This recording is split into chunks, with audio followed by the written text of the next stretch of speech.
Who should I be? What is my purpose? Am I really who you think I am? Why am I here? What am I? Who am I? Who could I be? How did I get here? Who are my ancestors? Do you know who I am? Who am I? Who am I? Who am I? Who am I?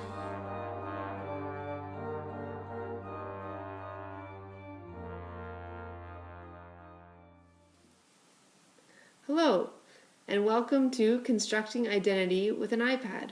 I'm Claire Kruger, and I'm a grade 3 teacher in Moose Jaw, Saskatchewan, Canada. In this session, we're going to look at building identity. In that quote from Patrick Rothfuss, he writes, "We build ourselves out of our own story." In the book Wonder, there's this incredible English teacher called Mr. Brown, and he begins his year talking to his students about who they are and what kind of people we are, and about knowing thyself. And he says, and learning who you are is what you're here to do. And I agree with him. I think school is a perfect place for students to begin to think about who they are and about building their identity. In this session, I'll show you a range of iPad apps and assignments that I use in my classroom to help my students construct their identity. Last year I took part in a project run by the University of Regina with funding from a SSHRC grant. We looked at how to use digital storytelling as a way of bringing treaty education to the classroom. For those of you outside of Saskatchewan, treaty education is a compulsory part of our K-12 curriculum, in which teachers are required to teach all their students about the signing of the treaties between the First Nations and the Canadian government in the late 1800s. Now for this project, we were looking at the identity question, what does it mean to be a treaty person? However, you could easily follow the same process and look at another question, such as what does it mean to be an American? Now I'm going to be honest, at the beginning of this project I had a very minimal understanding of what it actually means to be a treaty person, just like my students. And that's how I presented it. I said that I would be learning alongside my students, and together we would build an understanding of what it means for all of us to be treaty people. Now luckily, there's a school division in northern Saskatchewan who has posted a video on YouTube about what it means to be a treaty person, and that's where we started. To find the video on YouTube, I searched Horizon School Division Treaty Person, and the first result is the Horizon School Division Treaty Education video. Below it is the video that my class created as a response.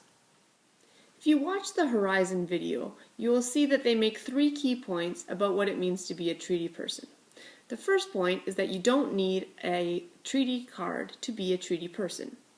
The second point is that all Canadians are treaty people simply because we signed treaties.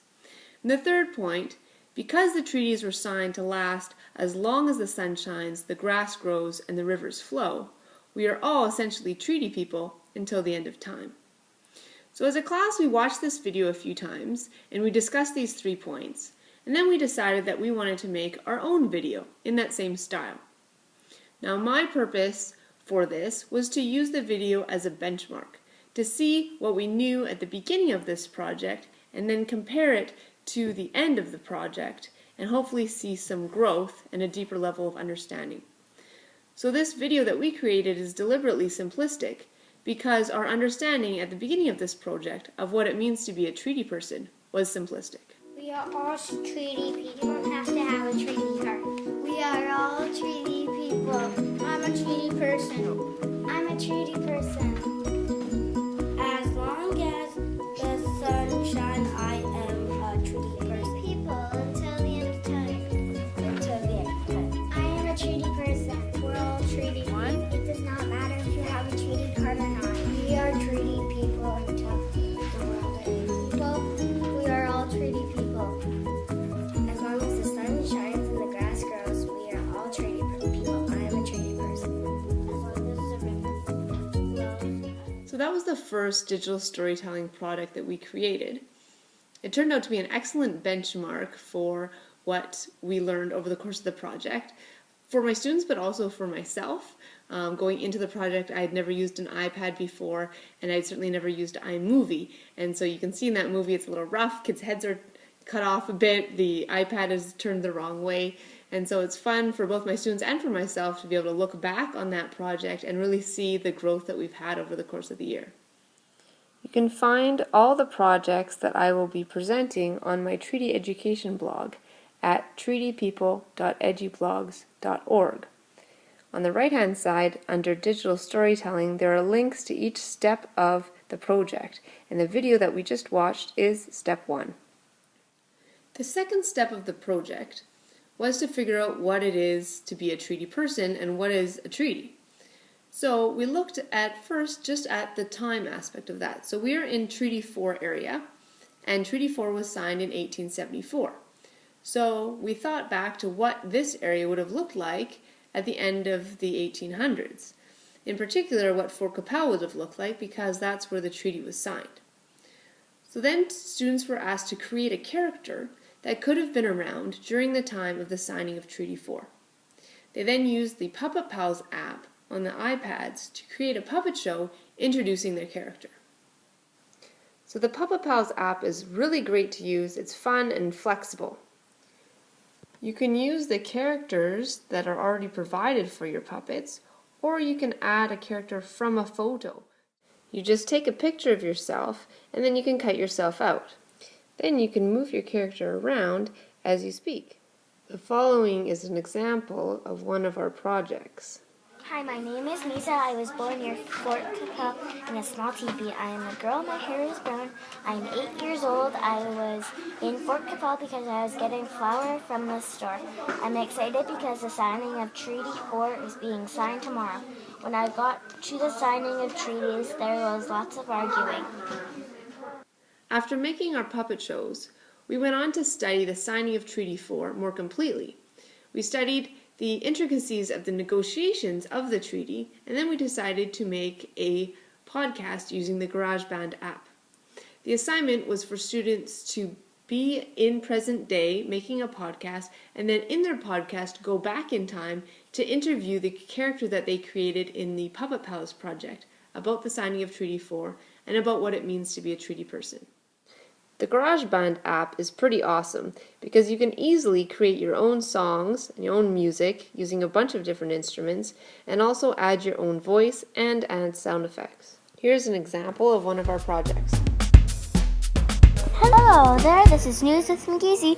I'm your host. Today we're going back in time to September 15th, 1874. Here we go.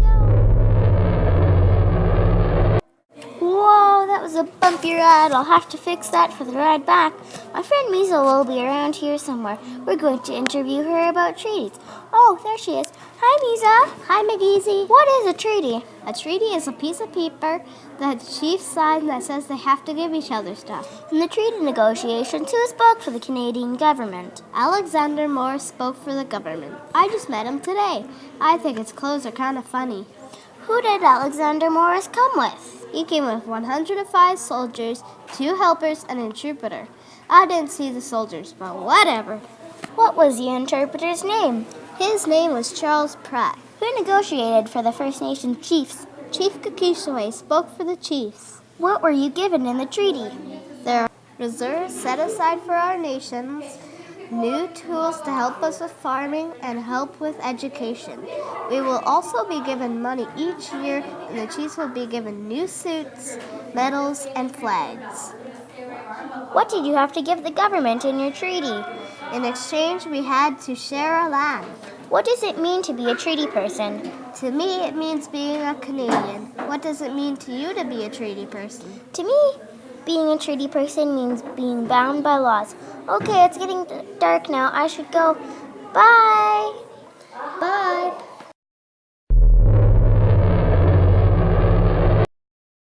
Back was a lot better than the ride there. Okay, it's the end of the show. See you next time. Bye. So we really loved our iMovie app, the Puppet Pals app, and the GarageBand app. But by far our favorite app last year was the stop motion animation app called PicStop. So stop motion animation is when you take a stationary object and you take a picture, You move it slightly, take another picture, move it, take another picture, and repeat. And in the end, you have a series of pictures that put together give the illusion of movement. So we decided to use the technique of stop motion animation as a way of documenting our learning about the history of treaty relations since the signing of Treaty 4 up until close to present day. But before we could get started on that, we really needed to learn the craft of stop motion animation. Luckily, PicStop is very straightforward and easy to use, and even has built-in tutorials that explain step by step what you need to do. So the following projects are some of our early work as we learned how to do stop motion animation. This first project has no sound because within the PicStop app there is no sound. However, you can export your PicStop movie to iMovie and then add sound from there, which we do in the next projects.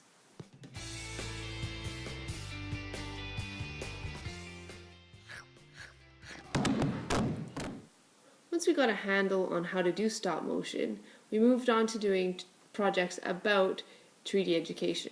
And so our first project is about the signing of Treaty 4. Day 1 of negotiating Treaty 4. Hello, everyone. Tassie, my name is Chief Kikishua. Hello, I'm Charles Pratt. I will be your interpreter. Hello, I'm Alexandra Morris. I would like to negotiate a treaty with you.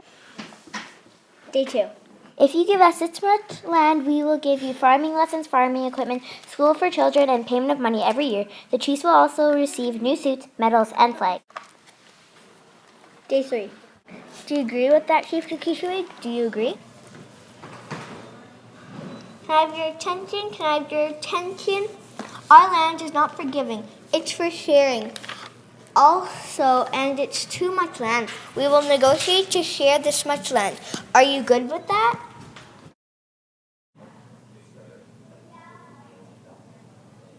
Day 4. No, this much land. Day 5. No, this much land. Are you okay with that? Day 6. Fine. Your turn. Charles Pratt. Soldier, your turn. Now I will go get my things. The end. Residential schools. Hi, Mom. Who are you? I'm the Indian Asian and I'm here to take your kid to residential school. Here's your residential school. You need to speak English. What did she say? Where are you going? Here's letters from your family. Finally, the residential schools are closed. I miss you so much. Let's shut this thing down.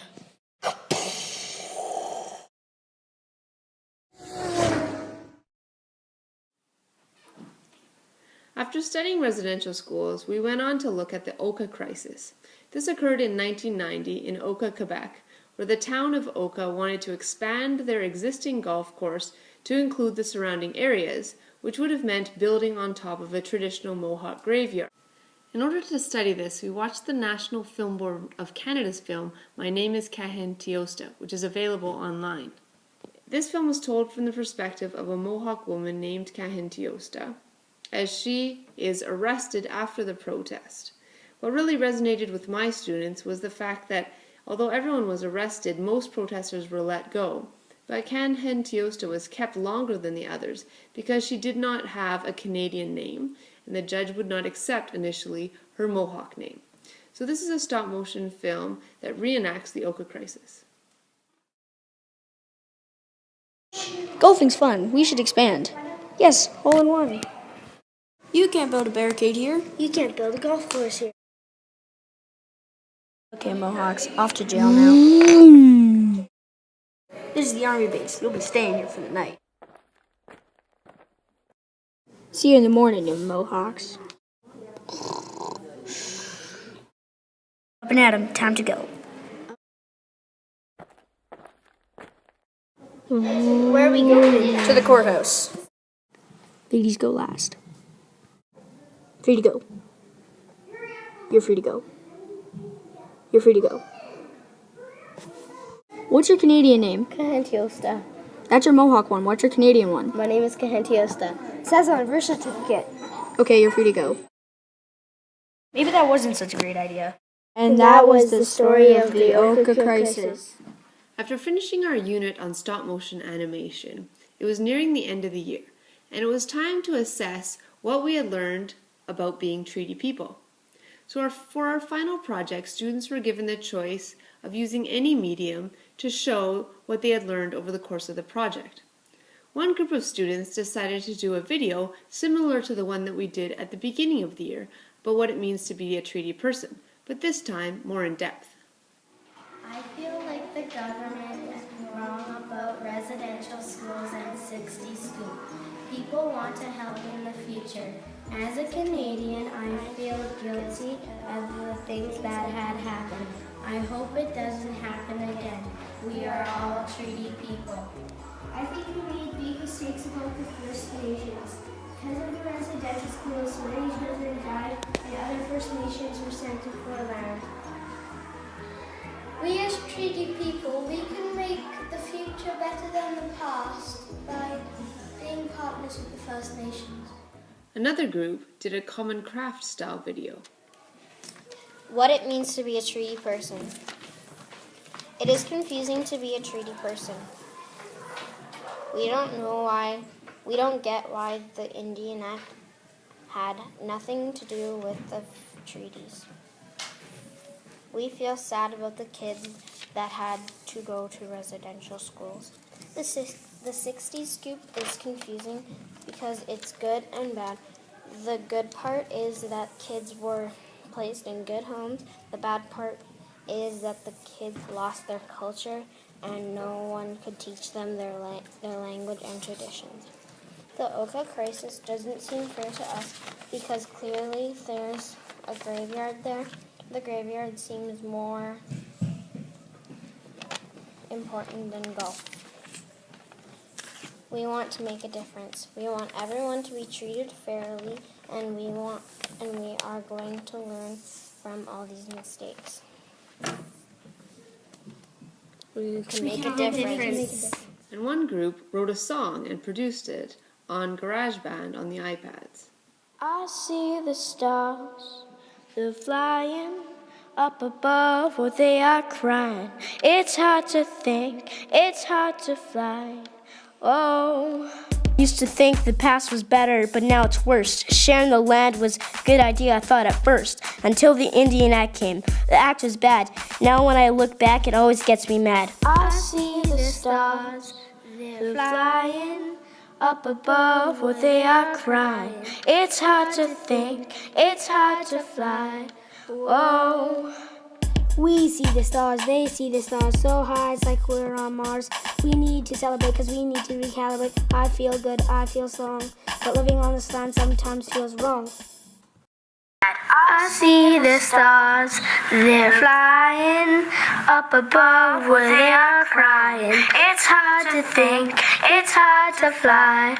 Whoa. This ain't the end, we're fighting, not gonna stop again. So there you have it, a year's worth of digital storytelling exploring the idea of what it means to be a treaty person. Now the author Thomas King has written that the truth about stories is that's all we are. And I think if we think about that, then it makes sense that as teachers, one of our jobs is to help our students figure out what stories they want to tell. Thanks for taking part in this session of Constructing Identity with an iPad, and I look forward to interacting with you either on Twitter or by email or on our blog. Thanks!